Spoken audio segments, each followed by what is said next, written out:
ม่เลย สองสาม โอเคมานี่เป็นอะไรครบทุกคนเราความรู้สึกออกไปมื้อนี้ทริปนี้เป็นจังแดงโซ่เริ่มจากทางนั้นมาความรู้สึก ความรู้สึกว่า ทริปนี้ ทริปนี้ความรู้สึกคือว่าทั้งมวยทั้งเมือนอ่ะ เอาไปทางนี้ ทั้งเมื่อยทั้งมวนโอเคทำไม ได้แล้ว ได้แล้วเอาแบบนี้ ได้แล้วเจ้าหน่ะไม่ต้องเอาแล้วเงาอยู่แล้ว เอาจะโม้อย่างวะจะโม้อย่างบ่ เจ้าพี่บอดี้ผ่าน ไปหน่อยก็รู้สึกดีที่ว่าโอ้ยนั่น เมื่อในนึงเหรอเออ เอาเนาะส่วนข้าพเจ้าเองกันในทริปนี้กะมวนอยู่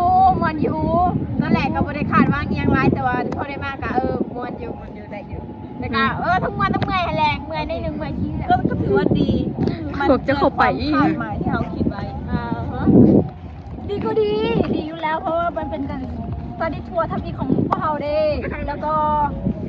เจอเพื่อนหลายคนทำการอย่างนั้น